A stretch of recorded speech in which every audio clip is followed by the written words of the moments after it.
नमो अरिहंताणं नमो सिद्धाणं नमो आयर्याणं नमो उवज्झायाणं नमो लोये सव्वसाहुणम् एषो पंच नमुक्कारो सव्वपावपणासनो मंगलाणं च सव्येसिं परमं हवै मंगलम।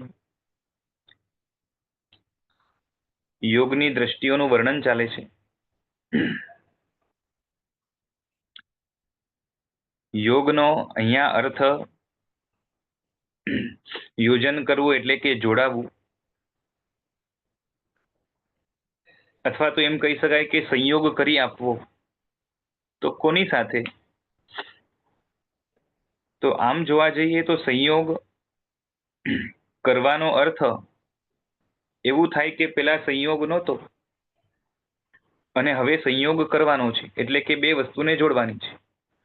હવે બે વસ્તુને જ્યારે જોડવાની હોય ત્યારે કેવું થાય? તો કે બે વસ્તુ અલગ અલગ હોય ત્યારે એને જોડવાનું આવે, બરાબર ને? હવે અહીંયા જે યોગ શબ્દ છે એમાં જ્યારે જોડવાની વાત આવે છે ત્યારે આત્માએ પર સાથે નથી જોડાવાનું, પરંતુ આત્માએ પોતાની સાથે જોડાવાનું છે। ખ્યાલ આવે છે? તો પર સાથે જોડાવાનું નથી, કેમ? તો કે આત્મા પેલાથી પર સાથે જોડાયેલો જ છે, અને પર સાથે જેટલો જોડાયેલો છે એટલો પોતાની સાથે વિખૂટો પડી ગયો છે। પોતાની સાથે વિખૂટો પડી ગયો એનો અર્થ શું છે અહીંયા? તો કે આત્મા કરતા જુદું બીજું કંઈ નથી, કે જે એવું નથી કે આત્માના બે સ્વરૂપ છે અને બંને હવે ભેગા થશે। આત્માનું સ્વરૂપ મૂળભૂત તો એક જ છે, પરંતુ આત્મા પોતાના જે સ્વરૂપમાં હોવું જોઈએ એ સ્વરૂપે ભોગવી શકતો નથી, એ સ્વરૂપે પોતાને માણી શકતો નથી, પોતાની અંદર જે રીતે મહાલવું જોઈએ એ રીતે મહાલી શકતો નથી, પોતાની અંદર જે રીતે રમણતા કરવી જોઈએ એ રીતે રમણતા કરી શકતો નથી, પોતાના ઓરિજિનલ ગુણો એનો એ ભોગવટો કરી શકતો નથી। આવું શા માટે થયું? તો કે પર સાથે આત્માનો સંયોગ થયો, અને સાથે સાથે આ પર હું છું, આ પર મારું છે એવી ભ્રમણા સાથે આત્મા જીવી રહ્યો છે। અને એમાંથી જે કંઈ પણ ઇમોશન્સ આત્મામાં પેદા થાય છે, જેને આપણે કશાય કહીએ છીએ, એ કાશાયિક ભાવ પણ આત્માનો વિભાવ છે, સ્વભાવ નથી। અને માટે શું થયું? તો કે આત્મા પર સાથે જોડાઈ ગયો અને પરની સાથે ભાવો કરવા લાગ્યો, એના કારણે આત્મામાં કંઈક જુદા ભાવો, ઓરિજિનલ કરતા જુદા ભાવો આત્મામાં પેદા થવા લાગ્યા। એટલા હદ સુધી પેદા થવા લાગ્યા કે આત્માના બધા જ ઓરિજિનલ ભાવો દબાઈ ગયા અને માત્ર ખોટા ભાવો જ રહી ગયા। અને આની કોઈ શરૂઆત નથી થઈ, અનાદિથી આ રીતે છે, એની ચેનલ ચાલ્યા કરે છે, કંઈક ઓછું વધતું થયા કરે, પરંતુ લગાતાર આત્મા આ ચક્કરની અંદર ફસાયેલો છે। અને માટે એમ કહેવાય કે આત્મા પોતાનાથી જ વિખૂટો પડી ગયો।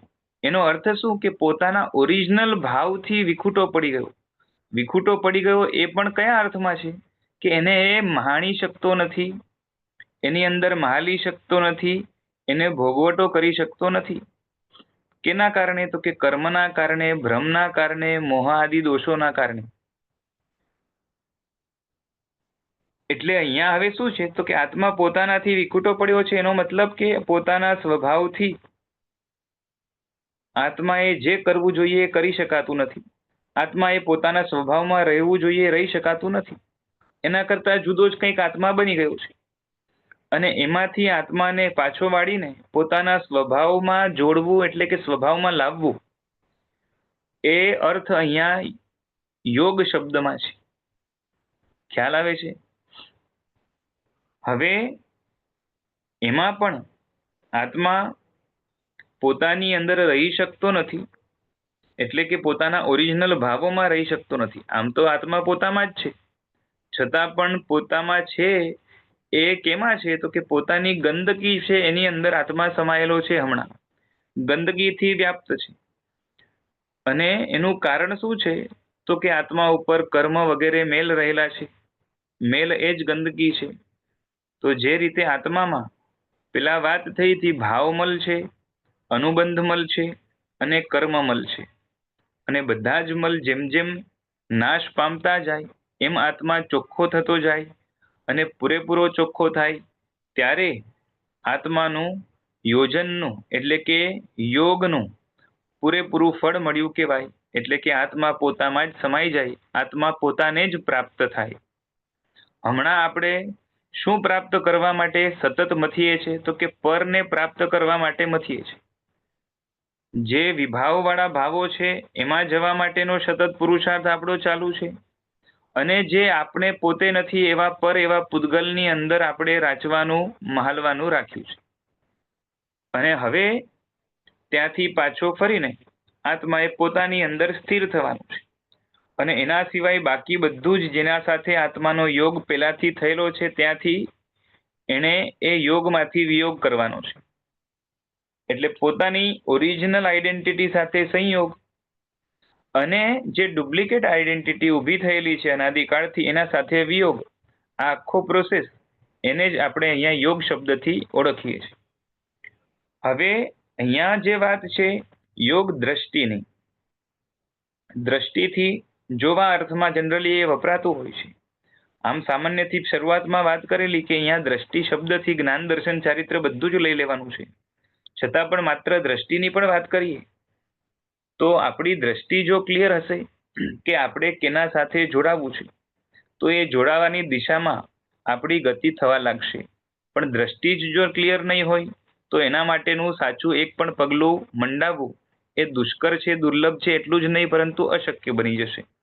અને માટે પેલા તો ખરેખર જોડાવવું હોય તો સ્વભાવ શું છે અને વિભાવ શું છે, સ્વ શું છે અને પર શું છે, મારા માટે હિતકર શું છે અને અહિતકર શું છે, શું એવું છે કે જેના કારણે મારા બધા જ બંધનો, બધા જ આવરણો એ બધા તૂટે અને મારી ઓરિજિનલ શક્તિઓ એ બહાર આવે અને એની અંદર હું જે છે ને રહી શકું, રમી શકું. અને એ પ્રોસેસની અંદર ક્રમશર આપણે બધા તબક્કાઓ જોયા કે આત્મા વિભાવની અંદર તો અનાદિથી હતો. એમાં પણ ભાવો ઓછા વધતા અલગ અલગ પ્રકારના કરતા કરતા સતત આ સંસારની અંદર ભમી રહ્યો હતો. એમાં પણ બધાનો આમ ભલે સ્ટાર્ટિંગ પોઈન્ટ કાંઈ નથી પણ સ્ટાર્ટિંગ સ્ટેશન કે જે આપણે સૂક્ષ્મ નિગોદ કહીએ છીએ એમાં આત્મા રહેલો હતો, અનાદિથી ત્યાં હતો અને કોઈક કારણસર ત્યાંથી બહાર આવ્યો. અને બહાર આવવા પછી અલગ અલગ પ્રકારના સૂક્ષ્મ બાદર વગેરે ભવો કરવા લાગ્યો. એમાં જે 84 લાખ જીવાયોની છે અને એની અંદર પણ પેટા ભેદ રૂપે જેટલી પણ વેરાયટી હોય બધાની અંદર આત્માએ અનંતાનંત ભવો કર્યા.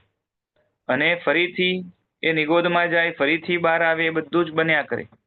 અને બધાનો જે છે ને એક પીરિયડ હોય છે, ટાઈમ લિમિટ હોય છે કે ભાઈ એકવાર નિગોદમાં થી નીકળીને ફરીથી નિગોદમાં જાય તો આટલો સમય ત્યાં રહી શકે, ફરીથી એને બહાર આવવાનું થાય. એટલે એનો એક મેક્સિમમ પીરિયડ હોય, એક મિનિમમ પીરિયડ હોય. એ જ રીતે એકેન્દ્રિય વગેરેની અંદર પણ જે છે ને અમુક મર્યાદાઓ હોય છે. અને સ્થાવરમાંથી ત્રસ થાય તો ત્રસની પણ મર્યાદા હોય છે, પંચેન્દ્રિયપણાની પણ મર્યાદા હોય છે. બધાની જે છે ને લિમિટ શાસ્ત્રમાં આપી છે. બરાબર છે. એની હમણાં ચર્ચા કરવી નથી. બરાબર છે. બધું મને યાદ પણ નથી. છતાં પણ એટલું છે કે જેટલો ભવ ઊંચો એટલું એ ઊંચા ભવની અંદર રહેવું, ટકી રહેવું એ અઘરું હોય. અને માટે જેટલું સ્થાવરનો પીરિયડ હોય એના કરતાં ત્રસનો પીરિયડ ઓછો રહેવાનો. ત્રસની અંદર પણ એકેન્દ્રિય વગેરેમાં એકેન્દ્રિય કરતાં બે ઇન્દ્રિયમાં રહેવું ડિફિકલ્ટ બની જાય. બે ઇન્દ્રિય કરતાં તે ઇન્દ્રિય એમ કરતાં કરતાં પંચેન્દ્રિયનો કાળ સતત પંચેન્દ્રિયપણામાં રહેવું એ અઘરું હોય, ઓછો સમય રહી શકાય. એમાં પણ સંઘની પંચેન્દ્રિયપણામાં ઘણો ઓછો સમય રહી શકાય. એમ કરતાં કરતાં આગળ, કેમ કે વધારે પુણ્ય જોઈએ, વધારે સ્ટ્રગલ જોઈએ.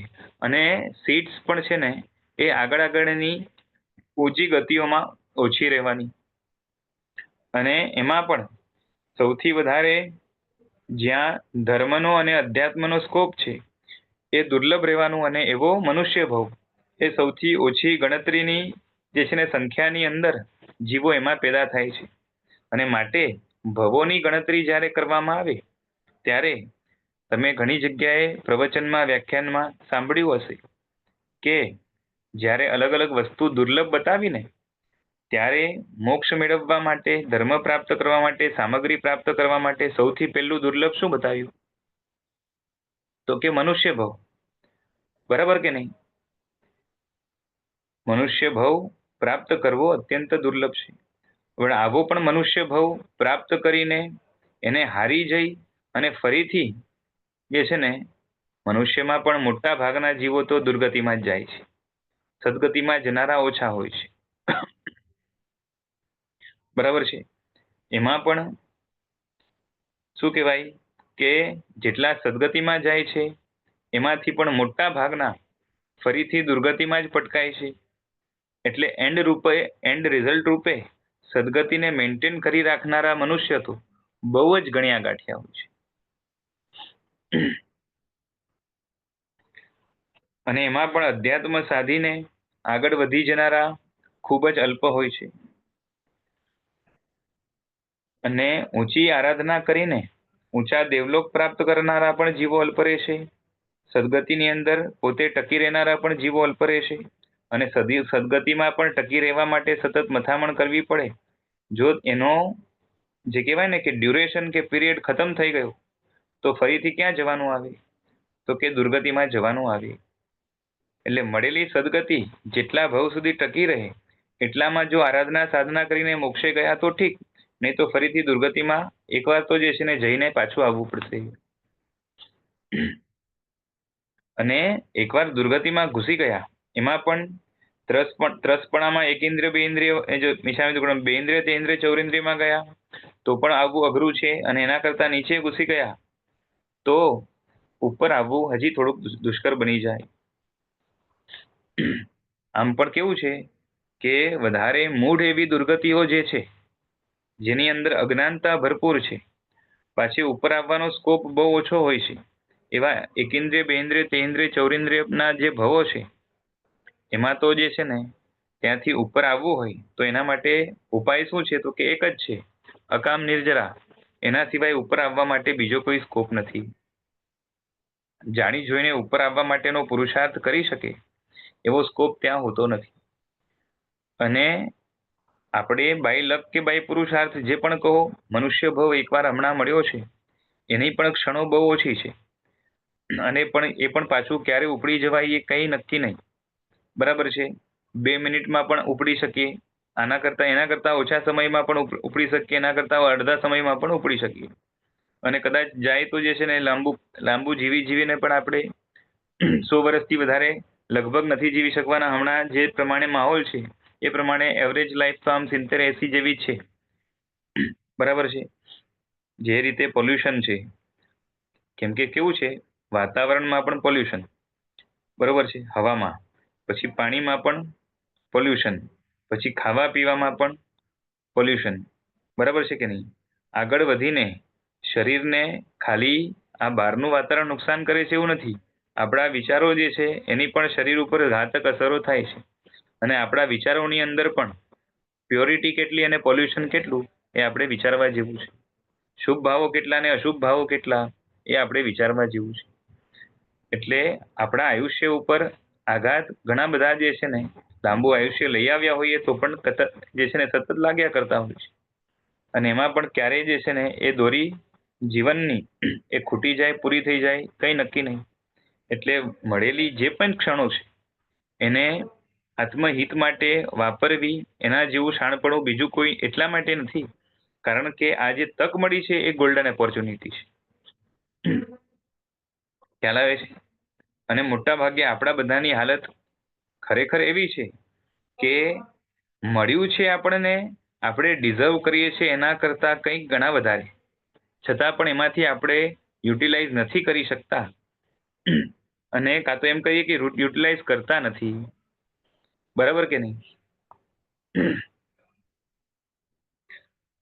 અને માટે જ જે છે ને આ ગાઈડન્સ રૂપે એ ખૂબ મહેનત કરીને પૂજ્ય હરિભદ્રેશ્વરી મહારાજ કહો, આગળ વધીને એનું વિશ્લેષણ આગળ વધારનારા પૂજ્ય મહોપાધ્યાય યશુ વિજયજી મહારાજ કહો, અને એના પછી પણ કેટલાય જે છે ને ગ્રંથકારોએ કે ટીકાકારોએ અથવા તો વિવેચનકારોએ એમના ઉપર જે કંઈ પણ વિવેચન કરીને આપણા માટે ખોલી ખોલીને જે પદાર્થો આપ્યા છે, હજી બની શકે એટલું વેધકતાથી આપણી અંદર ઉતરે એના માટેની જે મહેનત કરી છે, લોહી પાણી એક કર્યા છે એમ કહીએ તો ચાલે. અને ત્યારે જઈને આપણા સુધી આ પદાર્થો આપણને સમજાય એ રીતે પહોંચે છે. અને માટે એમની મહેનતને આપણે નિષ્ફળ જવા નથી દેવી, પરંતુ એને કંઈક સાર્થક કરવાનો આપણે પ્રયત્ન કરવો છે. હવે જે તબક્કાઓ હતા એમાં તમે જોશો તો જેમ જેમ તબક્કાઓ આગળ વધે છે એમ એમ આત્માનું પોતાના સ્વરૂપની સાથે જે ડિફરન્સ હતું, જે ગેપ હતો, એ ધીરે ધીરે ઘટતો જાય છે. ખ્યાલ આવે છે? કેમ કે થાય છે શું, તો બધા જ જે છે ને બંધનો છે એનું મૂળ છે કર્મ. બધા કર્મનું મૂળ ક્યાં છે તો કે મોહમાં છે. અને બધા મોહનું મૂળ જે છે એ ગાઢ મોહમાં એટલે મહામોહમાં કે ગાઢ મિથ્યાત્વમાં છે.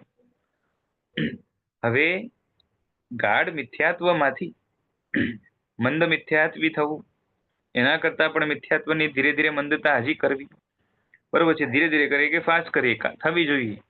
પછી જે છે ને સમ્યક્ત્વ પ્રાપ્ત કરવું, અને સમ્યક્ત્વમાં પણ જે સમ્યક દર્શન છે એને હજી શુદ્ધ દ્રઢ વગેરે કરવા, અને એમ કરતા કરતા આગળ વધીને આચરણની શુદ્ધિ અને અનુભવની શુદ્ધિ, પરિણતિની શુદ્ધિ, આ બધું આવશે. બરોબર છે. યોગોમાં પણ શુભતા લાવવી, અને એમાં પણ એ કરતા કરતા સાથે સાથે ખાલી સ્વાર્થી બનીને પોતાનું કલ્યાણ નહીં કરવું, પરંતુ જગતના કલ્યાણ માટે પણ પ્રયત્ન કરવા. કારણ કે આપણને વારસામાં જો મળ્યું છે, જે આખે આખું અનાદિકાળથી આપણે જે ભમી રહ્યા છે, ભટકી રહ્યા છે, દુઃખોને વેઠી રહ્યા છે, એ આખે આખા દુઃખનો અંત લાવવા માટે મહાપુરુષોએ આપણને માર્ગ આપ્યો હોય, એનું આપણે આલંબન લેતા હોઈએ, તો આપણી પણ ફરજ બને છે કે એ માર્ગમાં કંઈક આપણે કન્ટ્રીબ્યુટ કરીએ, ખાલી સ્વાર્થી બનીને મોક્ષે ન ચાલ્યા જઈએ. બરાબર કે નહીં? અને માટે શું કહેવાય કે જેમ જેમ આગળ વધીએ, બીજા અનેકને સહાય કરીએ, બીજા અનેકમાં જે છે ને આ ધર્મનું, અધ્યાત્મનું બીજારોપણ કરવા માટે ટેકારૂપ બનીએ. કદાચ આપણને બોલતા ફાવે નહીં, સમજાવતા ફાવે નહીં, તો આંગળી ચીંદડું કરીને જે સ્થાનેથી ગીતા ગુરુ ભગવંત પાસેથી સારું તત્વ મળતું હોય ત્યાં માત્ર વ્યક્તિને જોડી દઈએ. અને એ પણ જબરદસ્તી જોડવાની વાત નથી, લાયકાત વગેરે લાગે તો પ્રેરણા કરાય. એના સિવાય જે છે ને કોઈને પ્રેશરાઇઝ કરવું કે ફોર્સ કરવું કે શરમમાં નાખવું એ પણ નથી કરવું. પણ ખાલી ભગવાનનો માર્ગ, બરોબર છે, એ યોગ્ય લાયક જીવો સુધી પહોંચે અને એનો વિસ્તાર થાય એવું તો અવશ્ય થવું જોઈએ. અને એના એટલે કે પરમાત્માનું જે તંત્ર છે, પરમાત્માનું જે શાસન છે, એના જે અંગ પ્રત્યંગો છે, એનું પણ અવસરે અવસરે જ્યારે પણ નાશ થતું હોય, ક્ષતિ થતી હોય, તો એનું સંરક્ષણ કરવું, પ્રાણના ભોગે પણ જે છે ને એનું સંરક્ષણ કરવું એ જરૂરી છે. અને એમ કરતા કરતા આત્મવિશુદ્ધિમાં શુભ ભાવોનો સહારો લઈને આગળ જઈને છેલ્લે શુભ ભાવો પણ છોડવા પડશે, અને શુદ્ધ ભાવોની અંદર વધારે મક્કમ દ્રઢ જે છે ને નિશ્ચલ બની અને અંતે પોતાનું બધું જ જે છે ને એ આંતરિક જે વિખૂટું પડ્યું હતું અનાદિથી એને ઉજાગર કરવું છે, પ્રકાશિત કરવું છે, બહાર લાવવું છે, એમાં રમણતા કરવી છે, એનો સતત જે છે ને ભોગવટો કરવો છે. અને જે કંઈ પણ બાહ્ય હતું, ખોટું હતું, પરાયું હતું, આપણું નહોતું, એને જે છે ને ત્યાગ કરતા કરતા અંતે બધું જ છોડી દેવું છે. અને આ થઈ જાય ત્યારે જ બધું જે છે ને સાધી લીધું કહેવાય, ત્યારે જ આત્મા સિદ્ધ થયો કહેવાય, ત્યારે જ આત્મા પૂરેપૂરો મુક્ત થયો કહેવાય. બરાબર છે. એટલે એ તબક્કાની અંદર જ આગળ વધતા વધતા આપણે જોયું કે મહામોહ એટલે અત્યંત ગાઢ જ્યાં મિથ્યાત્વ છે એવો અચર્માવર્ત કાળ છે. એમાં અમુક ભવો ઊંચા મળે તો આત્મા ઉપરથી ભાવમલનો હ્રાસ વધારે જલ્દીથી થાય, છતાં પણ ભાવમલ આત્મા ઉપર ભલે ભવ્ય હોય તો પણ એમાં ભાવમલ અનાદિથી એટલો બધો છે કે એને ઓછું થતા થતા પણ ઘણો સમય નીકળી જાય, અનંત જે છે ને કાળચક્રો નીકળી જાય. એટલું જ નહીં, અનંત ઉત્સર્પિણી અવસર્પિણી વાળા જે કાળચક્રો છે એવા ઘણા બધા, એટલે અનંત કાળચક્રો થાય, એટલે એવા પૂતગલ પરાવર્તો અનંત નીકળી જાય તો પણ જે છે ને એ ભાવમલ ઘટતું પણ એટલું બધું ઓવરઓલ જે છે એની સામે ઘણું ઓછું ઘટ્યું કહેવાય. અને જ્યારે સારા એવા પ્રમાણની અંદર ભાવમલ ઘટી જાય, ભાવમલ એટલે શું છે તો કે આત્મામાં કશાયો કરવા માટેનું અંદર જે બીજ પડ્યું છે, બીજ કરતા એમ કહેવાય કે આત્મામાં કશાયો કરવાની જે લાયકાત પડી છે, જેના કારણે સતત આત્મામાં કશાયો થયા કરે છે. સામગ્રી મળે તો ઊંચા કશાયો થાય, ન મળે તો મંદ થાય, છતાં પણ અંદરમાં જળ છે એની જે રૂટ્સ છે જેને ભાવમલ કહેવાય છે એ મજબૂત જ છે. અને અવસરે એને પોષણ પણ મળે છે. પણ છતાં પણ એક ભાવમલની ક્વોલિટી એ એવી છે કે જેટલું ઘટે એટલું ફરીથી હવે પાછું ન આવે. બરાબર છે. પણ એને સતત જે છે ને એકદમ ઘસારો પહોંચે સતત, એવું તો જે છે ને ચર્માવર્તમાં આવ્યા પછી જ બને છે. એની પહેલા મોટે ભાગે તો ભાવમલ આપમેળે જ ઘટે છે. બરોબર છે. ખાલી ચર્માવર્તની નજીકમાં આવે તો એને પુરુષાર્થ કરાવવા દ્વારા થોડુંક જલ્દીથી ચર્માવર્તમાં લાવી શકાય. એની માટે જે છે ને શાસન બોલો, ગુરુ બોલો, અથવા તો એવા વિશિષ્ટ લોકોનો અથવા તો બાયફ્લુક કોઈનો એવો સંગાત મળે અને જેના ડિરેક્શનથી જેના કહેવાથી એવો પુરુષાર્થ થાય કે જેના કારણે જે છે અંદર આવે. પોતાનાથી પણ જે છે ને ક્યારેક એવું બની શકે, પણ એ ચાન્સીસ બહુ રેર રહી, છતાં પણ એવા પુરુષાર્થ દ્વારા પણ ચર્માવર્તમાં જલ્દી આવી શકાય. બાકી ચર્માવર્ત પોતે કાળ છે, અને એ પેલા પણ વાત થઈ છે કે મુખ્ય કારણ રૂપે તો ચર્માવર્તમાં આવવા માટે કાળ પોતે જ, કાળનો પ્રવાહ પોતે જ જે છે ને જવાબદાર છે. मैं साथ में तुम दोनों की फोटो क्लिक करती हूँ. ओके.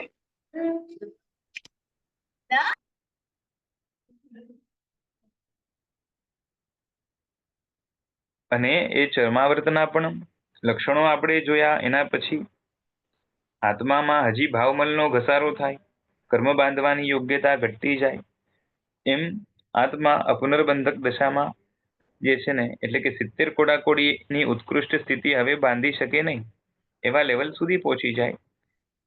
એટલે હવે ઉત્કૃષ્ટ સ્થિતિ નહીં બાંધી શકે એનો મતલબ જ એ થયો કે ભાવમલમાં ઘસારો થયો છે. હવે અંદરમાંથી કશાય કરવાનો એટલો ફોર્સ આવી નથી રહ્યો.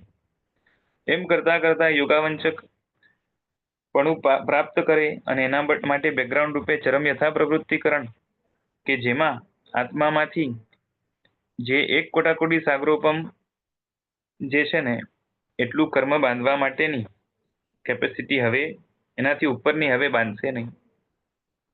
બરોબર છે. અને આ બધું જ જે છે પુરુષાર્થ દ્વારા ઘણું ઝડપથી કરાવી શકાય છે. આત્મા પોતે જાગૃત બને તો જલ્દીથી કામ થાય, સામગ્રી મળે એને વ્યવસ્થિત તો પણ જલ્દીથી કામ થાય.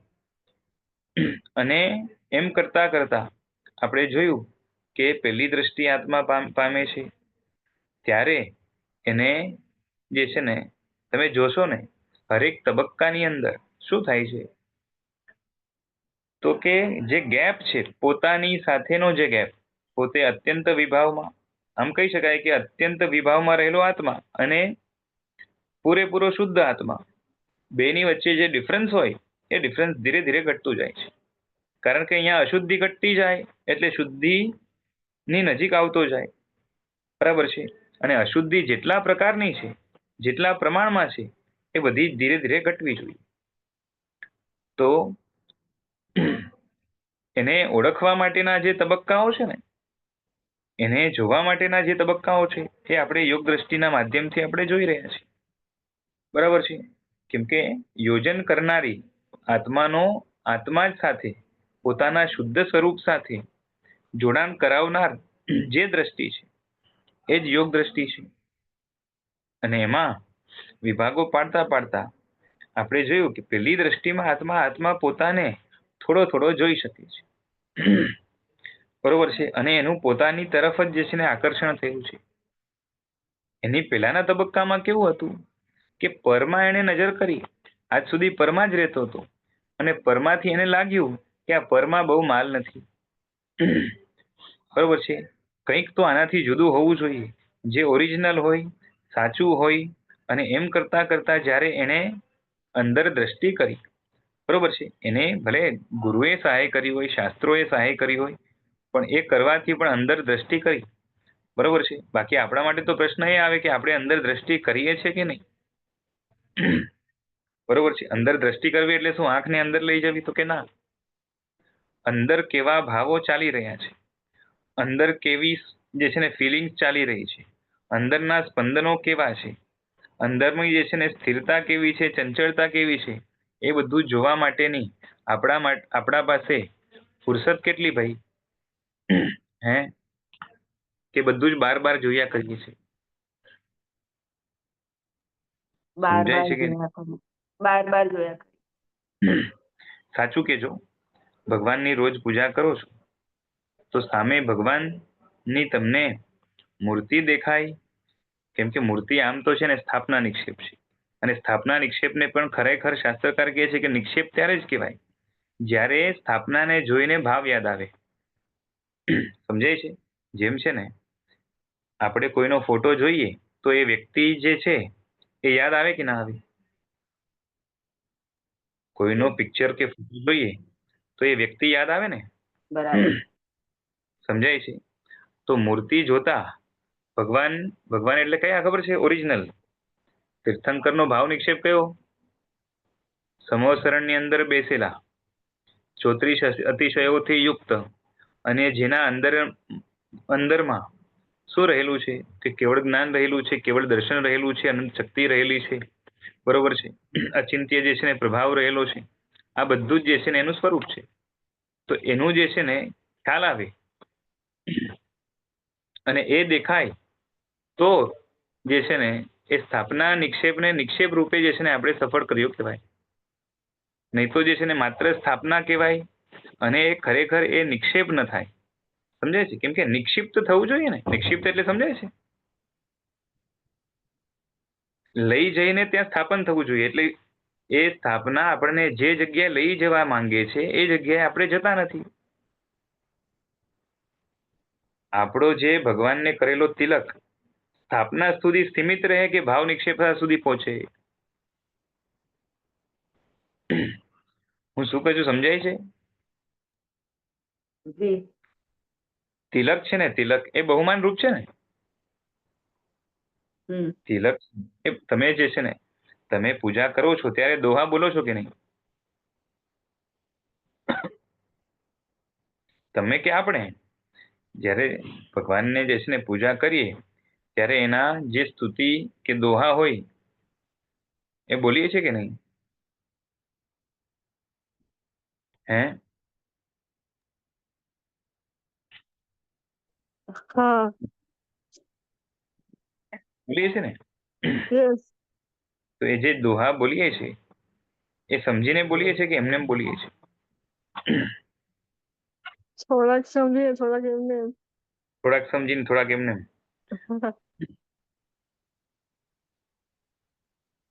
મોટે ભાગે તો દોહા એવા છે, ભલે જે છે ને એમાં બે જ કડી હોય, પણ એ બે કડીમાં ઘણું બધું ભરી દીધું હોય. એક તો એ આપણે શા માટે કરીએ છીએ, એની વિધિ શું, બરોબર છે, એ બધું જ છે ને એટલે એમાં આવી જાય. એટલે આમ કહેવાય ને કે વ્યવહાર નહીં પણ અને નિશ્ચય નહીં પણ.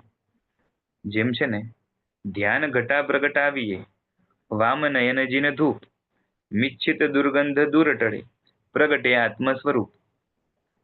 બરોબર છે. ધ્યાન ઘટા પ્રગટાવીએ વામ નયન જીને ધૂપ, એટલે પરમાત્માનું જે વામનયન એટલે ડાબુ નયન, એટલે પરમાત્માનું ડાબુ નયન જે બાજુ આવે છે એ બાજુ આપણે ધૂપ કરીએ. સમજાય છે? કઈ બાજુ ઉભા રહીને પરમાત્માને ધૂપ કરાય એ બતાવી દીધું. બરોબર છે. અને એના દ્વારા શું કરવું છે? તો કે ધ્યાનની ઘટા, જેમ ધૂપની ઘટા હોય ને, ધૂપ ઉપર જાય એમાંથી જે ધુમાડો નીકળે, એમ ધ્યાનની ઘટા પ્રગટાવવાની છે.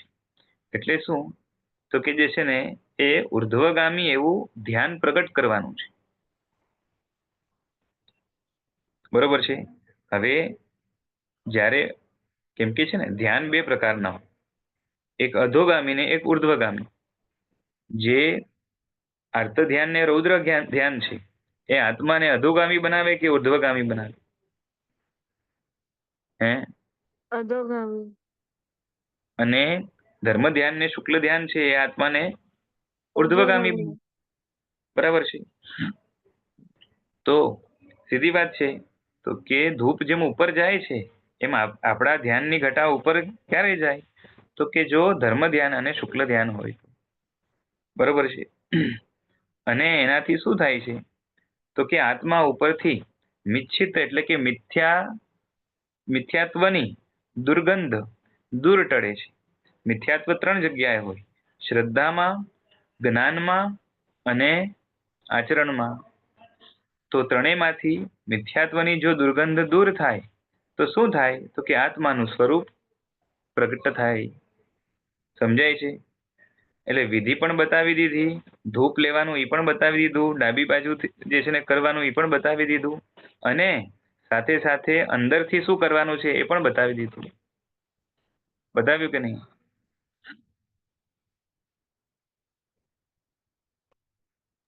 આવે છે. જી. યસ. તો એ રીતે ભગવાનને જે છે ને, હા, જલ ભરી સંપુટ પત્રમાં યુગલિક નર પૂજંત ઋષભ ચરણ અંગૂઠડે દાયક ભવજલ અંત. બોલીએ છે ને, જમણા અંગૂઠે તિલક કરતા જે છે ને એ અંગૂઠાનું બહુમાન થાય છે. પણ કોના અંગૂઠાનું? પ્રતિમાના અંગૂઠાનું કે ઋષભદેવના કે તીર્થંકરના અંગૂઠાનું? તીર્થંકર અંગૂઠા. છે તીર્થંકરના અંગૂઠાનું. પણ જ્યારે જી. તમે પૂજા કરો, કે હું કે તમે પૂજા કરીએ ત્યારે, જ્યારે પૂજા કરીએ ત્યારે હા. હું સાક્ષાત ભાવ નિક્ષેપે રહેલા તીર્થંકર, જેની અંદર કેવળ જ્ઞાનાદિ ગુણો છે, અને આવું આવું જેમનું ચરિત્ર હતું અથવા તો છે, બરોબર છે, એમને હું જે છે એમના અંગૂઠાને હું અડું છું, એવો ભાવ આવે કે ના આવે? આવે છે. આવે છે. તો સારું. કેમ કે એ થાય કે જે છે ને, કેમ કે છેલ્લે તો જે છે ને પૂજા કોની છે? ગુણોની છે. એટલે ખ્યાલ છે? ભગવાનનું ચરિત્ર યાદ આવે ખરું. હા, શરીર યાદ આવે, પછી એમાંથી પણ અંદર ચરિત્ર જવાનું. ચરિત્ર સ્ટોરી. અચ્છા, ચરિત્ર યાદ આવે. હા યસ. હા, બસ એ યાદ આવી જોઈએ. અને એટલે જ છે ને, કેવું થાય, પાર્શ્વનાથ ભગવાનની જે છે ને પૂજા કરીએ તો પાર્શ્વનાથ ભગવાનનું ચરિત્ર યાદ આવે. તો એમના ચરિત્રમાં, તીર્થંકરોના તો ચરિત્ર જે છે ને એમાં હરેક ઘટના કેવી છે? હા. ગુણ પ્રગટ કરનારી અને દોષનો નાશ કરનારી. કેમ યસ. કે આખું જીવન જ એવું છે. હમ. ખ્યાલ આવે છે? એટલે હમ. તો આપણે અહીંયા છે ને તીર્થંકરની પૂજા સિવાયની બધી પૂજા એટલી બધી મહત્વની નથી બતાવી. બરોબર છે. ગુરુની પણ પૂજા થાય, પણ બીજા નંબરે થાય. હા. કેમ કે ગુરુનું જે છે પૂર્વ જીવન, દીક્ષા પેલાનું, બરોબર છે, એ તીર્થંકર જેવું પવિત્ર નથી હોતું. નથી હોતું. યસ. ગુરુના આખા જીવનની ઘટના જો યાદ આવે તો એમાંથી જે છે ને પવિત્રતા ખીલે જેવો નિયમ નથી. પણ તીર્થંકરમાં તો કેવું છે? તો કે ચ્યવનથી માંડીને છેક મોક્ષે ન જાય, ચ્યવનથી મોક્ષે ન જાય ત્યાં સુધીનું આખું ચરિત્ર કેવું છે? તો એનું ભાવન કરતા આવડે તો આપણને શું કરાવે? તો કે નિર્જરા કરાવે, ગુણો પ્રાપ્ત કરાવે, આત્મશુદ્ધિ કરાવે, પાપોને દૂર ભગાવે, ખ્યાલ આવે છે, દોષોનો નાશ કરે, બધું કરે.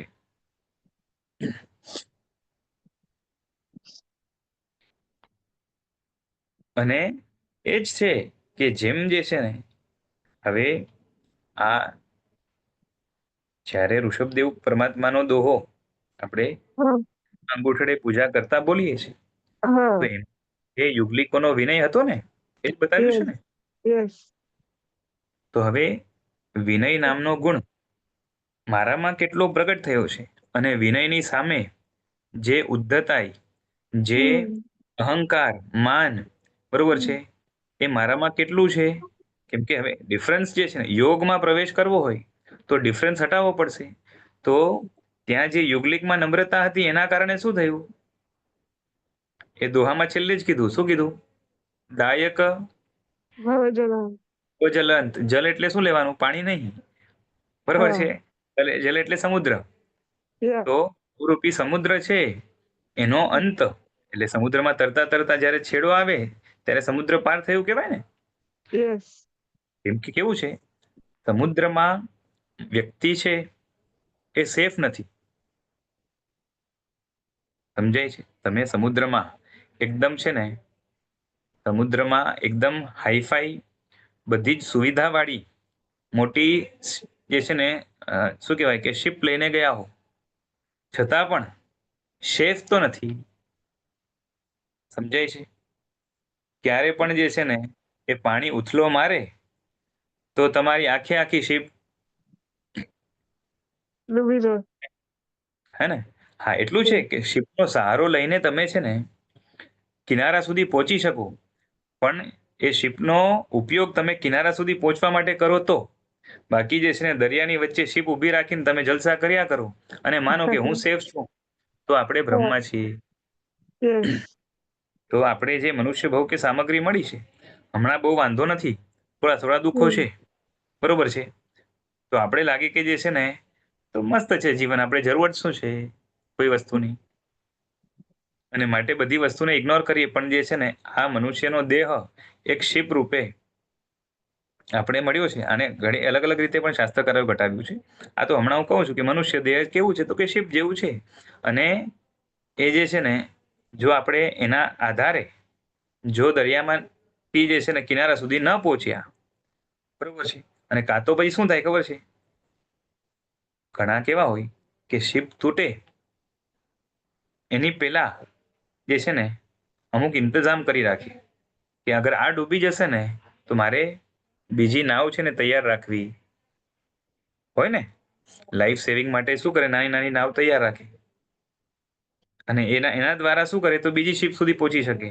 એમ કરતા કરતા પણ જાય. સમજો કે મનુષ્ય બહુકરો થયો અને હજી કિનારે પહોંચ્યા નથી, એટલે મોક્ષે પહોંચ્યા નથી, તો વચ્ચે જે છે ને બીજી નાવ તૈયાર રાખવી પડે, એટલે દેવલોક, બરોબર ને. પછી એ નાવ થકી ફરીથી જે છે ને બોટમાં ચડવાનું, એટલે મનુષ્ય ભાવ પાછો મળે. એમ કરતા કરતા મોક્ષ સુધી પહોંચવાનું. પણ એની પહેલા જો ત્રસનો કાળ પૂરો થઈ ગયો, અથવા તો જે છે ને પાપ પ્રવૃત્તિની અંદર ગયા, પ્રમાદની અંદર રહ્યા અને ગફલતમાં રહી ગયા, તો ડૂબી જવાના.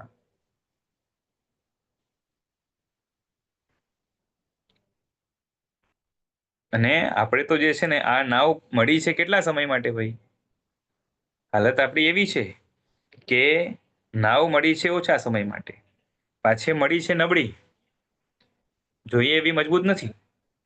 સમજાય છે? બોલો, હમણાંનો જે દેહ મળ્યો છે એના દ્વારા કિનારા સુધી કેટલી પણ મહેનત કરશું તો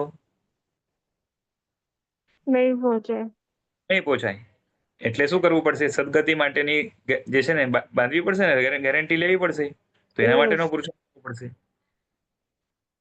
અને પાછે શું થાય, તો હવે ઘણીવાર એવું થાય કે ઓલો છે ને એક શિપમાંથી બીજામાં જાય, આ ડૂબવાની છે, ઓલામાં જાય, અને ઓલા બીજી શિપમાં જાય ને તો એટલો જોરથી ઊંધે માથે જાય પટ પછડાઈને કે જે છે ને એની યાદદાશ્ત ચાલી જાય.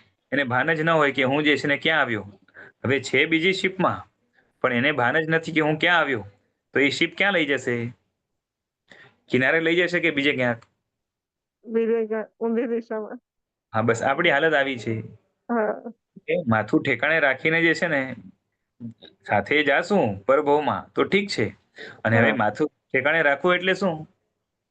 તો કે શુદ્ધિના, શુભતાના, ધર્મના, આજ્ઞાના, બરોબર છે, શાસન રાગના સંસ્કારો સાથે લઈ જશું ને તો બુદ્ધિ ઠેકાણે રહી શકશે. હવે એવા મજબૂત સંસ્કાર છે કે આપણા નથી. જે છે ને એ વિચારવાનો સવાલ છે. બરાબર છે. એ આવું છે.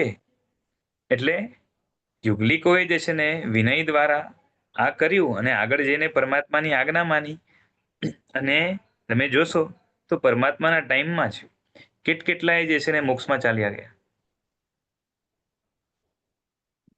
તમને ખબર છે ને ઋષભદેવ ભગવાનના જીવનમાં કેટલા બધા પ્રસંગો અષ્ટાપદ ઉપર બન્યા છે. અને જે અષ્ટાપદ ઉપર જાય એ જ ભવમાં મોક્ષે જાય ને. એટલે જી તમે વિચાર કરો કે ઋષભદેવ ભગવાનની જેટલી પણ પ્રસાદા અષ્ટાપદ ઉપર ભરાણી હશે અને એમના જીવનમાં ઘણા બધા પ્રસંગો અષ્ટાપદ ઉપર થયા છે. જી બરોબર છે. એટલે જેટલા આવ્યા એ બધા જ મનુષ્યની વાત થઈ છે, તિર્યંશ માટે નથી હા આ. હા બરોબર છે.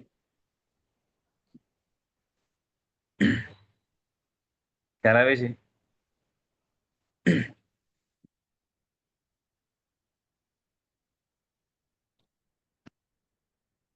એટલે કેટલાને જે છે ને ભગવાને તાર્યા. તો એ રીતે એમણે ભવજલનો જે અંત કર્યો એ રીતે આપણે પણ જે છે ને ગોલ રૂપે તો એ જ છે. તો એમાં જે ભેદ છે એ જ આપણને ઓળખાવવો જોઈએ. બરોબર છે. અને મૂળ તકલીફ ક્યાં છે સૌથી મોટી? તો જેટલો આપણે બહાર ભરોસો છે એટલો અંદરમાં ભરોસો નથી. ખ્યાલ આવે છે. બહારની વસ્તુઓમાં, બહારના સંયોગોમાં, બહારના સ્વજનાદિમાં, બહારના જે છે ને સંપત્તિમાં, સત્તામાં, એના ઉપર જેટલો ભરોસો છે એનાથી 10મા ભાગનો પણ ભરોસો આપણને અંદરમાં પોતાના ગુણો ઉપર નથી. બરોબર છે. અને પેલી વાત તો છે ને ગુણો પ્રગટ્યા છે કે નહીં એ જ મોટો પ્રશ્ન છે. અને પ્રગટ્યા છે તો સાચા છે કે નહીં એ પ્રશ્ન છે. અને જે છે ને ગુણોમાં જે છે ને કેટલું માલ છે, કેટલું દમ છે, એના ઉપર પણ જે છે ને પ્રશ્ન છે. હવે અને અંદરમાં ગુણો છે કે નહીં આપણે એ માનીએ છીએ, કેટલું માનીએ છીએ એ પણ જે છે ને ઘણાને તો પ્રશ્ન આવશે. એટલે આ બધું છે.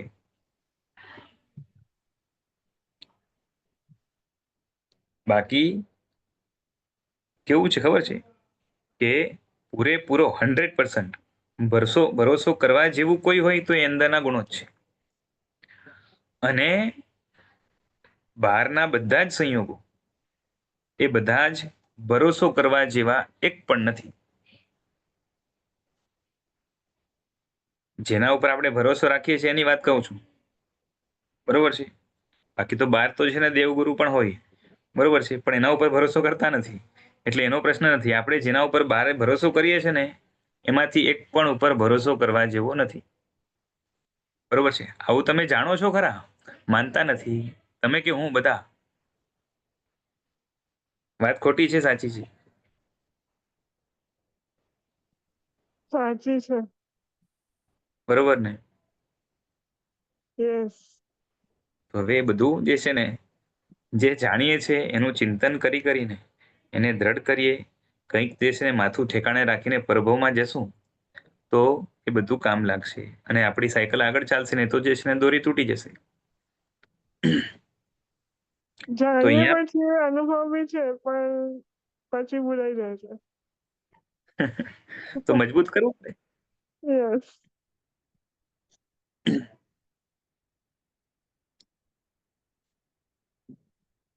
અને જેટલું દ્રઢ કરશું એટલું જે છે ને આપણને ફાયદો છે.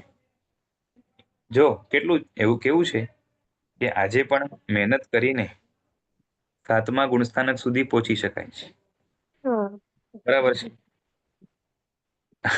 આપણે તો છે ને સર્વવિધિ લેશું કે નહીં ખબર નહીં, એ ભાવ સુધી પહોંચશું કે નહીં ખબર નહીં, પણ પુરુષાર્થ કરીએ તો બધું થાય, બરોબર છે. અને કેવું છે કે એ વીરતીના ભાવોને સ્પર્શ કરવો, એ વીરતીના ભાવો સુધી પહોંચવું, એના માટેની જે છે ને શું કહેવાય કે સંકલ્પ શક્તિ, મનની મજબૂતાઈ, એ બધું જ ધીરે ધીરે આપણે કેળવતા જઈએ એ લેવલ સુધી પહોંચી શકાય, અથવા તો એનાથી નજીક પહોંચી શકાય કે જે છે ને જેથી કરીને કદાચ આ ભાવમાં એ ચારિત્ર, દ્રવ્ય ચારિત્ર, જો દ્રવ્ય ચારિત્ર અનંતવાર લીધું છે છતાં પણ જેવા ભાવો હોવા જોતા હતા, જેવા હેતુ હોવા જોતા હતા, ઈરાદા હોવા જોતા હતા, અંદર ક્લેરિટી હોવી જોતી હતી, એ નહીં હોવાના કારણે, અથવા તો આપણી પાત્રતા ખીલી ના હોય, મુખ્ય એવું હોય એના કારણે. પણ હવે જો પાત્રતાને ખીલવીએ તથા ભવ્યત્વનો પરિપાક લાવવા માટેનો પ્રયત્ન કરી અને એને વધારે ને વધારે પકાવતા જઈએ તો શું થાય, તો કે આપણું ભવ્યત્વ એટલે કે મોક્ષ જવાની આપણી જે યોગ્યતા છે, લાયકાત છે, એ વધારે ખીલે અને જેથી કરીને નજીકના ભાવમાં બહુ જલ્દીથી જે છે ને તે ગુણસ્થાનક સુધી પહોંચીને આત્મકલ્યાણ સાધી શકાય. બરાબર છે. તમારામાં રસ નથી એવું મારે નથી કેવું, પણ એટલું છે કે કેવું છે ખબર છે, જો હમણાં નિમિત્તો બોલો, કાળ બોલો, સંયોગો બોલો, ઇવન આપણી ઘણા અંશે તો છે ને હોવી જોઈએ એના કરતા ઘણી બધી હણાયેલી સાત્વિકતા છે. અને એના એક અમુક કારણ આપણો પુરુષાર્થની કમી પણ છે, પણ ઘણા કારણો રૂપે આપણો જે છે ને જે મળેલું વાતાવરણ કે કાળ છે એ પણ છે. પણ એને દોષ આપવા કરતા, કેમ કે એને તો આપણે બદલી નથી શકવાના, બહુ તો આપણે જે છે ને આપણી ચર્યા, આપણો આહાર આદિ, આપણું જે છે ને વર્તુળ, એમાં કંઈક જે છે ને ચેન્જીસ લાવીએ અથવા તો ખરાબથી દૂર રહેવા માટે પ્રયત્ન કરીએ, એમાં પણ પૂરેપૂરો આપણે ભલે સક્સેસ ના થઈએ એવું પણ બને, બનતા પ્રયાસ આપણે કરતા પણ હોઈએ, છતાં પણ એવું છે કે મહેનત ઘણી વધારે લાગશે, કેમ કે કેવું છે સામો પ્રવાહ છે ને, અને એમાં આપણે જો ગફલતમાં રહીએ, એમાં આપણે ભરોસા ઉપર રહી જઈએ કે જે છે ને થઈ જશે આપણું, તો જે છે ને આપણને ધર્મ ગમે તો છે ને, ઘણાને તો ગમતોય નથી, આપણને અધ્યાત્મ સમજાય તો છે ને, આત્મામાં રુચિ પણ છે ને, તો બીજાને ઘણાને તો જે છે ને એ પણ જે છે ને ટપ પણ નથી પડતી. તો એવા જે છે ને ફુલાવામાં કે ફુગાવામાં રહી જઈને જે છે ને આપણે પોતાનું બરબાદ નથી કરવું, આપણે મેળવી લેવું છે. સમજાય છે?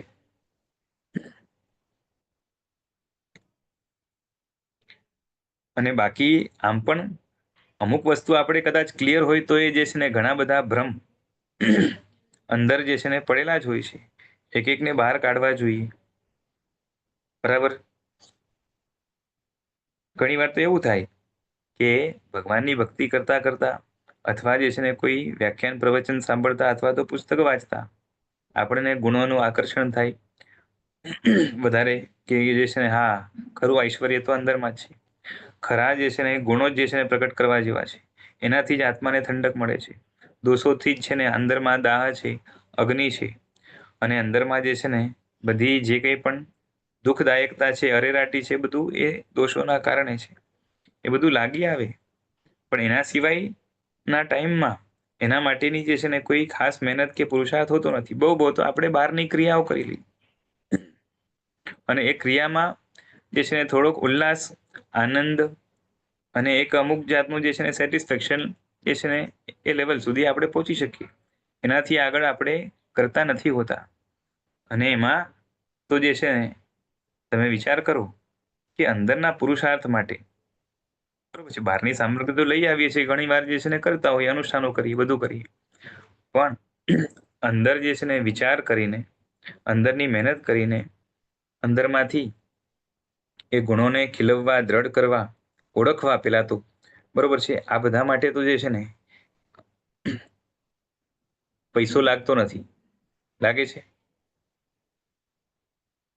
હે? ના. નહીં. પૈસો લાગે છે? નહીં.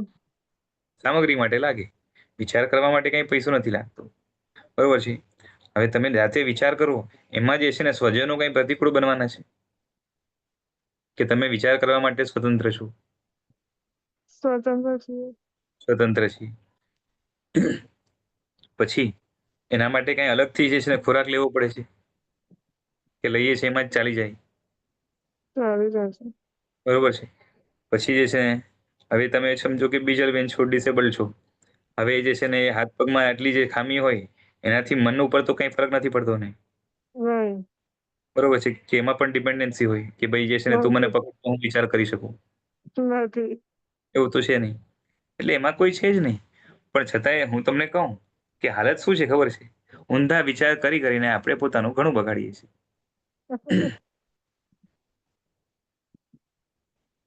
રાઈટ? યસ. જેટલી ડિસેબિલિટી બહાર છે ને એના કરતા કંઈક ઘણી અંદર છે, આપણે પોતે ઊભી કરી છે. કઈ રાખી છે એમ કહેવાય. ઊભી કરી છે તો ના કહેવાય, પણ કે હતી જ પહેલાથી. પણ એને હા હજી ઊભી રાખી છે. હા બરોબર ને? હા એટલે હવે આખું સારું સુંદર જે છે ને સક્ષમ શરીર મળે એના માટે તમે પરભવની રાહ જુઓ. પણ અંદરના હાથ પગ ઊભા કરવા માટે કયા ભવની રાહ જોવાની જરૂર છે? નથી જરૂર. બરોબર ને? છતાંય આપણું રોવાનું ચાલુ જ છે ને. એને આર્ત ધ્યાન કહેવાય ને હા કે શુક્લ ધ્યાન? શુક્ર નથી આવવાનો.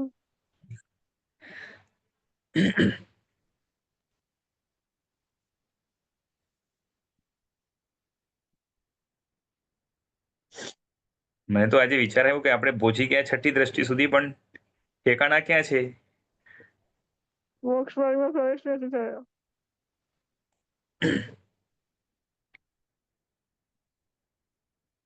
કરવો છે નહીં. માર્ગમાં પ્રવેશ થયો નથી કે કરવો નથી? કરવો તો છે પણ હા, કરવો તો છે. યસ. કરવો તો છે કે કરવો જ છે?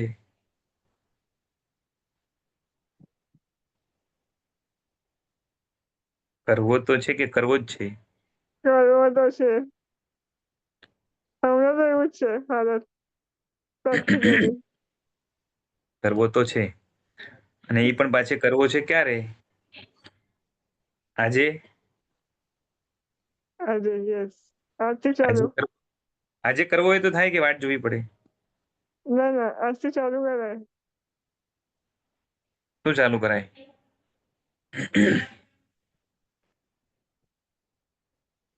આપણે સમજી વિચારીને યોગ્ય પુરુષાર્થ કરીએ ને યસ. તો આજે સમ્યક દર્શન આવી શકે. હા એ છે. પછી પણ આપણે બહુ મોટું વાત કહેવાય, કેમ કે ઘણા બધા સ્ટેપ છે ને. અને આપણે લાગે ઓરે બાપરે સમ્યક દર્શન. બરાબર છે. પણ મળી શકે, પણ મહેનત લાગે. અને એ બહારની મહેનતની વાત નથી, એ મહેનત અંદર જ કરવી પડશે. વિચારોની. બહારનું આલંબન લેવું પડે એનો વાંધો નથી, સમજાય છે? બહારના આલંબનો ઘણા યુઝફુલ રહે. દાખલા તરીકે સમજો કે હું સાધુ હોઉં, એક્ઝામ્પલ આપું છું કે હું સાધુ હોઉં અને હું જે રીતે જીવન જીવતો હોઉં, તો હું કમ્પેર કરું કે મારી જગ્યાએ ગૌતમ સ્વામી હોત તો જે છે ને કઈ રીતે જીવતા હોત? આ રીતે બિહેવ કરત, આ રીતે બોલત ખરા, આ રીતે જૈના પાડત ખરા? તો એનું આલંબન લઈને મને પણ થાય ને કે બાપરે ના ના, મારાથી તો કેટલી ભૂલ થાય છે. આવી પ્રક્રિયા કરતા ગૌતમ સ્વામી ના શોભે. મારે એમના જેવું બનવું છે. મારે ભગવાન મહાવીર જેવું બનવું છે. ખ્યાલ આવે છે? હા આલંબન બને.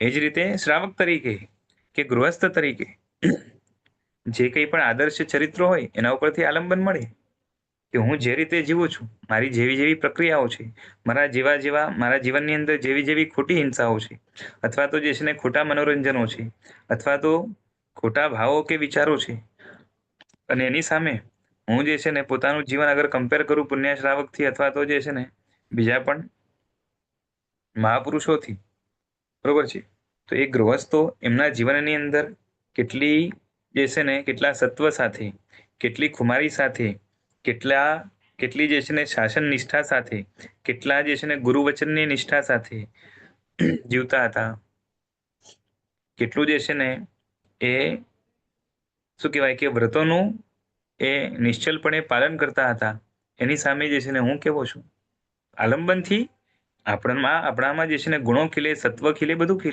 બધું મળે. પણ એ આલંબન પણ જે છે ને, આપણી હાલત એવી છે મોટે ભાગે તો સ્ટોરીને જેને સ્ટોરી રૂપે એક એન્ટરટેનમેન્ટ રૂપે આખી સ્ટોરી જોવાઈ જાય, એમાં ક્યાંક ચમત્કાર બન્યો હોય તો એ હાઇલાઇટ થઈ જાય, વાત પૂરી થઈ જાય. હે સ્ટોરી જોઈ છે ને આખી, અંતરિક્ષ પાર્શ્વનાથની પ્રતિમા કઈ રીતે બની, કઈ રીતે હવામાં અદ્ધર રહી ગઈ, કઈ રીતે પ્રતિષ્ઠા થઈ, બધું જોયું છે ને? જોયું હશે, સાંભળ્યું હશે, યસ. બરોબર. પછી આખી સ્ટોરી પછી જે છે ને શું કરવાનું, તો કે હવામાં અદ્ધર રહેલા પાર્શ્વનાથ ભગવાનની પૂજા કરવા હું જઈશ. પણ સ્ટોરીમાંથી શું માનવાડીઓ ભગવાન જાણે.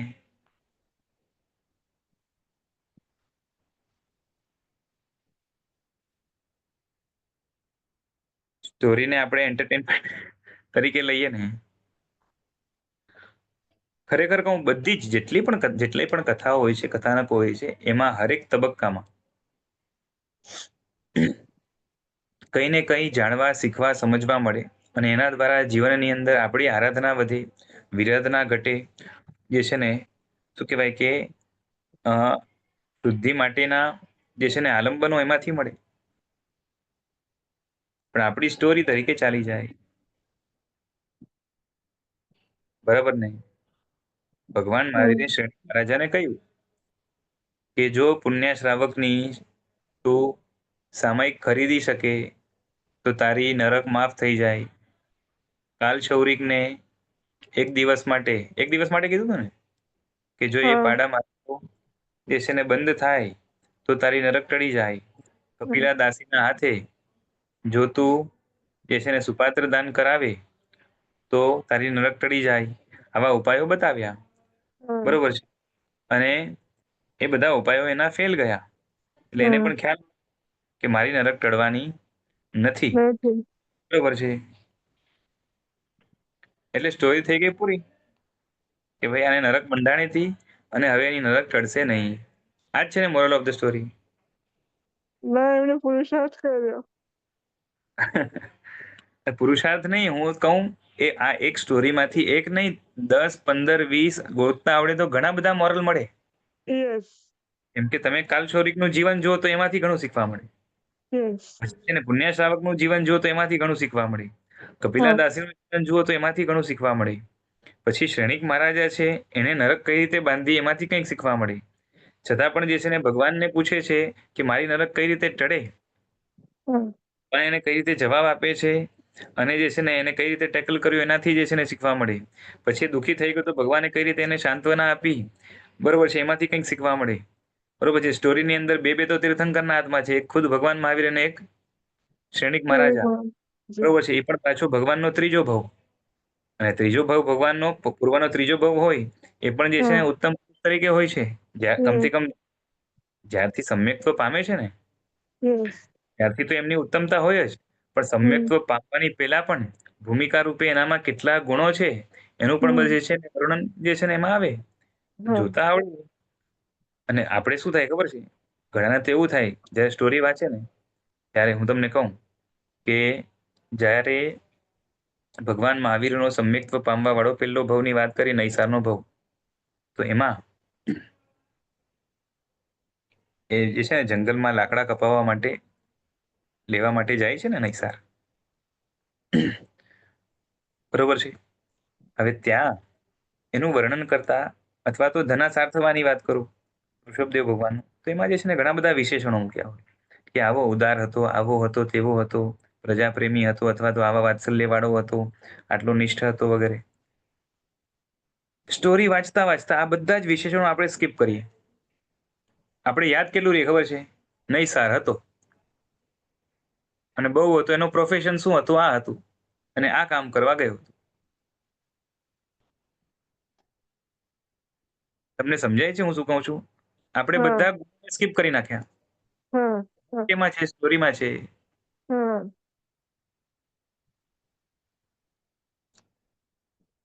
હેમચંદ્રાચાર્યએ નૈસાર બોલો કે ધનાસાર થવાના ભવમાં સમ્યક્ત્વ પામવાની પહેલા એના ગુણોનું જે વર્ણન કર્યું હોય ને, એટલા ગુણો પણ આપણે જિંદગીમાં ક્યારે ખીરવી શકશું ભગવાન જાણે. એ ગુણો બિલકુલ. નથી છતાં પણ એ ગુણોનું આકર્ષણ નથી થતું અને એને આપણે ઇગ્નોર કરી દઈએ, સ્કીપ કરી દઈએ. એટલે એના ઉપરથી સમજાય કે આપણને ગુણની રુચિ કેટલી છે. હમ.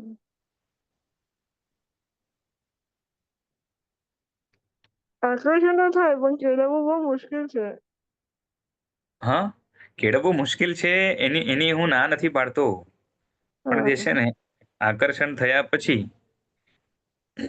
જે છે ને એમાંથી કેટલા ગુણો કેળવવા માટે આપણે પુરુષાર્થ કરીએ છીએ, મુશ્કેલનો સવાલ જ નથી. પુરુષાર્થ કેટલો કરીએ છીએ, કેમ કે કોઈ બી વસ્તુ જે છે ને હા. સંસારમાં ઘણી બધી વસ્તુ મુશ્કેલ છે, છતાં પણ જે છે ને આપણી જ્યારે જીદ હોય છે ત્યારે ખાવા પીવાનું જીદ લઈને બધું જે છે ને મૂકીને આ બધું કરતા હોઈએ છીએ. પણ અહીંયા જે હમ. છે ને શું થાય, એટલે આપણે બધા બીજા લોકોને બેવડા વડાવવા છે, વાંકા વડાવવા છે, પણ આપણે પોતે જરાય વાંકું નથી વળવું ને. હા. હા. અને ઉવા છે ને સંસારમાં કોકને વડાવીએ કે કોકની સામે આપણે વાંકા વળીએ એમાં કઈ માલ નથી. અહીંયા દેવગુરુ ધર્મ સામે વાંકા વળશું તો એનો ફળ જ છે ને અનહદ છે. યસ.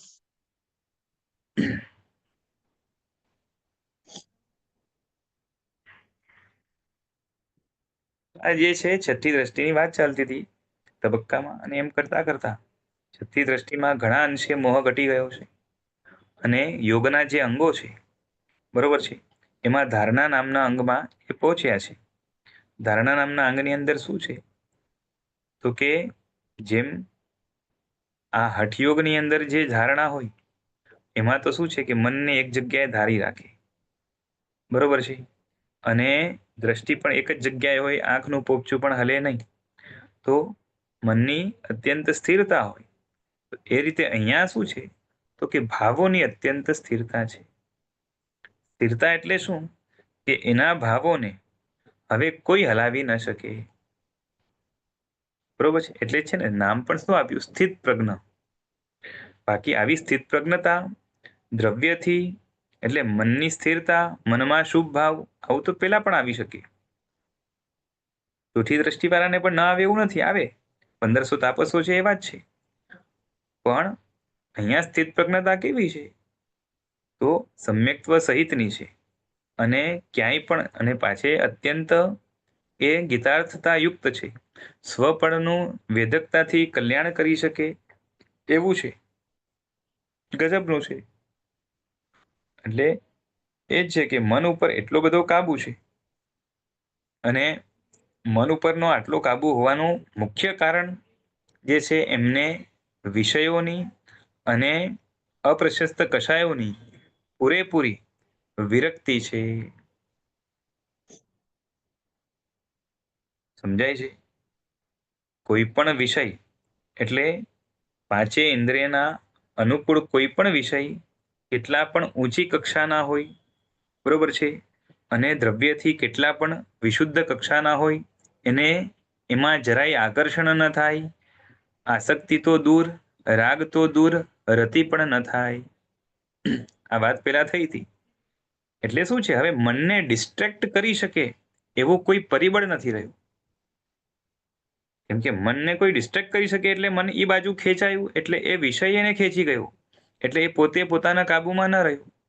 પણ હવે મનને ડિસ્ટ્રેક્ટ કરી શકે એવો કોઈ પરિબળ નથી. પૂરેપૂરું મન જીતાઈ ગયેલું છે. એટલે મન ઉપરનો સંપૂર્ણ કાબુ એટલે જ મનની સ્થિરતા, એ ધારણા નામનું અહીંયા યોગનું અંગ અહીંયા પ્રગટ થયું ગણાય. બરાબર છે. આની જ આપણે વાત કરવી હતી, પણ મને થયું કે જે છે ને યોગ દ્રષ્ટિ ચાલુ કરી ઘણો ટાઈમ નીકળી ગયો, બરોબર છે. કેટલા ટાઈમ ખબર નહીં, 2 વર્ષ થયા હશે, વધારે થયા હશે, મને ખબર નથી, વધારે થયા હશે લગભગ. તો એમાં આ જે છે ને હવે યોગ શબ્દ અને એનું જે છે ને કઈ રીતે જોડાણ કરીને આગળ ચાલવાનું છે, એક થોડીક હિન્ટ દેવા માટે અને થોડીક આપણી પણ જે છે ને જાગૃતિ મેન્ટેન રહે એના માટે જે છે ને વાત કરી છે. તો અહીંયા આ મન ઉપરનો સંપૂર્ણ કાબુ છે. વિરક્તિ મનની છે, પાછે ચિત્ત બોલો કે મન બોલો કે અંતઃકરણ બોલો, તો એ બધું કેવું છે કે પોતાના કાબુમાં છે. અને હંમેશા મનમાં વિચારો કેવા હશે તો કે સારા હશે. અને આમ પણ વચન અને કાયા, બરોબર છે, કાયાની જે કોઈ પણ જે કહેવાય ને કે વોલ્યુન્ટરી ક્રિયાઓ હોય, જે મનથી નિયંત્રિત હોય, અને વચનની પણ જે ક્રિયાઓ છે, એટલે કે વચન પ્રયોગ એટલે વાક્ય બોલવા, એ પણ મનથી જ નિયંત્રિત હોય છે. કેમ કે અલ્ટિમેટલી જે છે ને, શું કરવું, શું બોલવું કે શું કરવું, એ એની પેદાઈશ ક્યાં હોય છે તો કે મનમાં. કેમ કે મનથી વિચારે પછી આગળ કામ ચાલે. તો મનમાં જ જ્યારે શુભતા છે, તો વચન અને કાયામાં શું રહેશે? શુભતા જ રહેશે ને. ખ્યાલ આવે છે? અને કદાચ વચન અને કાયાથી અશુભ બોલવાનું કે કરવાનું આવે તો પણ જે છે ને, મનની અંદર તો પ્રેરણા કેની રહેશે તો કે શુભની જ રહેશે. ખ્યાલ આવે છે? એટલે કોઈ પણ અનુકૂળ સંયોગોમાં આસક્તિથી, રાગથી, ઈચ્છાથી, એટલે રાગરૂપ ઈચ્છાથી કે આકર્ષણથી એમાં જોડાશે નહીં. અને પ્રતિકૂળ સંયોગોમાં દ્વેષથી, પછી જે કહેવાય ને કે તુચ્છતાથી એનું વર્તન કે એના વિચારો નહીં હોય, પરંતુ ઘણા બેલેન્સ વાળા હશે. અને એનું મુખ્ય કારણ એને જે વિવેક પ્રગટી ગયો છે કે ભાઈ જે છે ને, આ બધું જ બહારનું છે, એમાંથી આત્માને કશું જ મળતું નથી. બહારનું બધું જ, એ બધું કેવું છે તો કે દુઃખરૂપ છે. ખ્યાલ આવે છે? આપણે વેદનીય કર્મ છે ને, એમાં શાતા અને અશાતા બે પ્રકાર છે. શાતા વેદનીય અને અશાતા વેદનીય. તો વ્યવહાર નહીંથી શાતા વેદનીયને સુખ કહેવાય અને અશાતા વેદનીયને દુઃખ કહેવાય. પણ નિશ્ચય નહીંથી તો બંને દુઃખ જ છે. ખ્યાલ આવે છે? કેમ કે અશાતા વેદનીય છે એ તો જે છે ને પ્રત્યક્ષ દુઃખ છે, આપણને ખ્યાલ આવે જ છે. અને શાતા વેદનીયમાં એ દુઃખમાં થોડીક હળવાશ થાય છે, બરોબર છે. અને ઉપરથી જે પૂતગલો દ્વારા એમાં હળવાશ થાય છે, એ પૂતગલ પ્રાપ્ત કરવા માટે પણ પુરુષાર્થ મહેનત લાગે છે, જે પોતે દુઃખરૂપ છે, એને ગ્રહણ કરવા માટે, યુઝ કરવા માટે. અને સાથે સાથે એ આત્માની એક વિકૃતિ જ છે. કેમ કે આત્મા ઉપર કંઈ પણ બહારનું ગોઠવાય એટલે આત્માનું અંદરનું સહજ જે સુખ છે એ દબાયેલું જ રહે. અને અંદરનું સુખ દબાયેલું રહે અને બહારનો આ બોજો હોય એને પણ દુઃખ કહેવાય. એટલે અશાતા તો દુઃખ છે જ, પણ શાતા પણ શું છે તો કે દુઃખ છે. એટલે સંસારમાં જ્યાં પણ નજર કરો તો દેખાશે શું?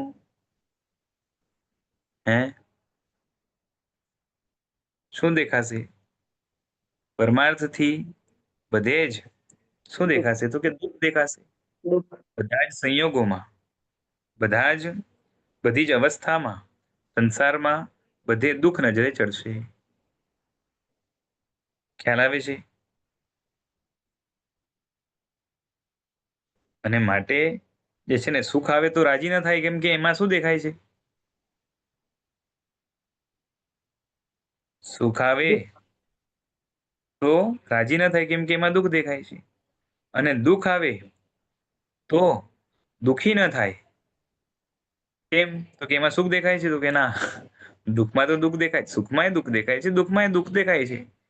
છતાં પણ એને ખબર છે કે દુઃખમાં જો દુઃખી થઈશ તો પણ એક જાતની અસહિષ્ણુતા, કશાય, અજંપો, અંદરમાં અકળામણ, એ પણ જે છે ને આત્માનો સ્વભાવ નથી. કે એક તો દુઃખ આવ્યું છે, ઉપરથી દુઃખી થાયશ તો દુઃખમાં શું થશે?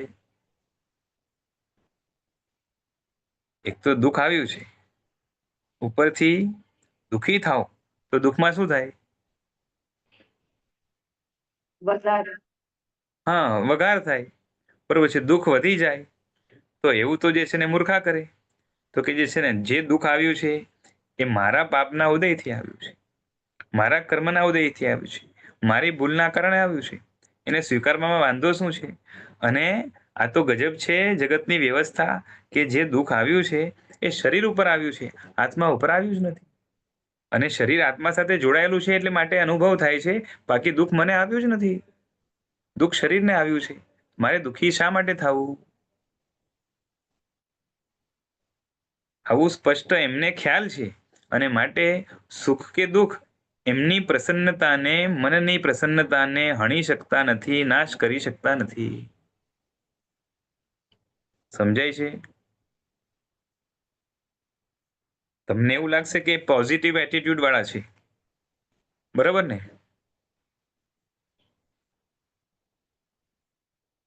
જે પોઝિટિવિટીના હિમાયતી હોય ને એ લોકો શું કે હા પોઝિટિવ એટીટ્યુડ વાળા છે એટલે એમને ફરક પડતો નથી. પણ એવું નથી. પોઝિટિવ એટીટ્યુડ જે છે ને સંસારના સુખ દુઃખમાં આવો જે છે ને એમનો એટીટ્યુડ છે. બાકી શું કહેવાય કે ધર્મમાં કંઈ જે છે ને પેલું થાય ધર્મ ક્ષેત્રમાં તો એમને અસર થાય, બરોબર છે. એટલે ત્યાં નેગેટિવ પણ બને. કોઈને મારવાનો પણ વિચાર કરવો પડે તો કરે. હા, પણ એટલું છે કે આપણે મેં પેલા પણ વાત કરી હતી કે આ છઠ્ઠી દ્રષ્ટિવાળા જે છે ને એ મનથી પોતે એટલા પ્રસન્ન રહેતા હોય છે કે જેના કારણે એમને જે છે ને એ દ્વેષ કે દુઃખ એવું ન થાય કે જેના કારણે જે છે ને આપણે જે રીતે રડીએ એ રીતે રડવા લાગે. અને એના કારણે એમના મનની સ્થિરતા ઘણી રહે છે, બરોબર છે.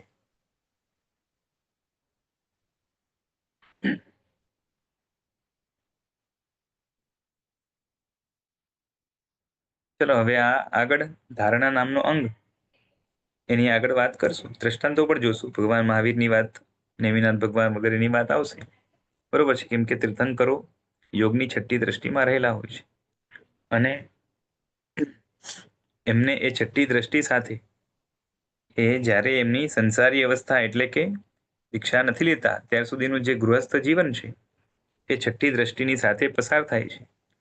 તો એના અમુક જે છે ને દ્રષ્ટાંતો સાથે પણ આપણે વિચાર કરશું આગળ જ્યારે પણ સમય મળશે. આજે રાખીએ. જનાજ્ઞા વિરુદ્ધ કંઈ બોલાયું હોય તો મિચ્છામી. પ્રણામ. પ્રણામ. આભાર. જરા જલ્દી